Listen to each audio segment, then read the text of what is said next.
I really enjoyed meeting a number of different people in Newport. I think there is a lot of frustration, anger, huge disappointment, people feeling not just sort of deceived, but also, see, I told you so. Yeah, and we never thought it was going to happen. And I want to say that I think something great can happen, or at least something good and something positive, something that can build momentum. Because I've seen it in communities across Vermont, not just after Irene, when communities had to come together after a crisis, communities like Wilmington and Waterbury, but I've seen it in St. Albans, and I've seen it in Barre. When communities actually rebuild their infrastructure, we've been able to see public investment create opportunities for private investment. In Barre, there was a $19 million investment into water, sewer, wastewater, and a new main street with a pedestrian orientation. And now, 6 years later, $45 million of private investment has been leveraged. And that city of Barre, which was struggling 6 years ago, is now growing in its manufacturing, commercial, residential, and retail. So I've seen communities come around. I really believe in it, but it does take a vision. It takes hope, and it takes everyone in state and local and federal government rolling up their sleeves, working with the private sector, and most importantly, the leadership in the community to make things happen. I think it's possible. I am really sorry for what's happened, and I will be back as governor and make sure that my cabinet is working to put whatever resources we can to make this great city come back alive.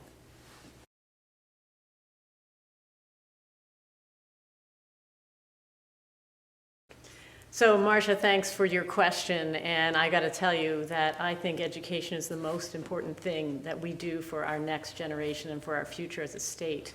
And I don't want to do things that will undermine our schools, but I agree that our property taxes are going up too quickly, and more people are really struggling just to make ends meet.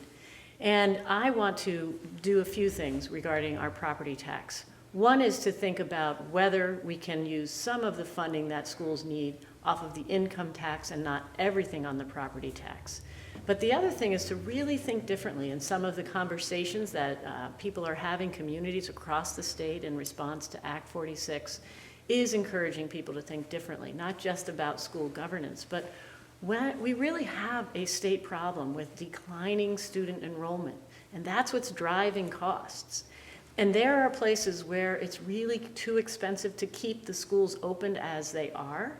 So I want to have a pilot where a school might be able to change how it uses its building. Instead of having K through 8, for example, we could change to having early childhood education through perhaps 3rd grade, and then use the other half of the building for other social needs that are really critical for this community, whether it's oral health, having oral health right there where kids need it, whether it's seniors having adult care, whether it's social services, mental health services. Those would not be part of the property tax, but the building itself will still be possible to have education and other critical services that are needed in our communities.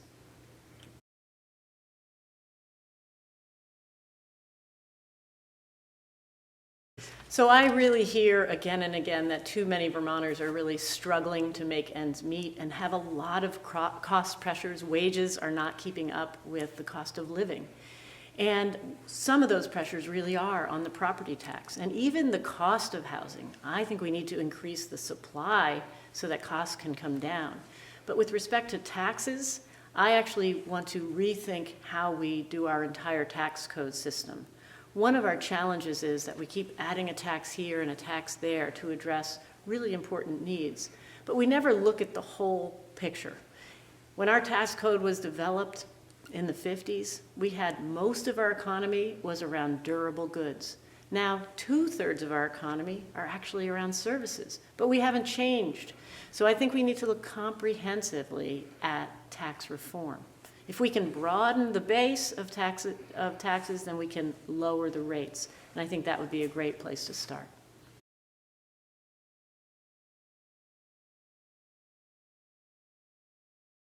So it is really about jobs, and I am traveling every corner of our state and seeing more and more the struggles that so many Vermonters have. I met a couple in Bennington a couple weeks ago who The husband worked 2 jobs just to try to pay their bills, and his wife, they only had 1 car, and they had a disabled child. So she had to use that car to get him between jobs.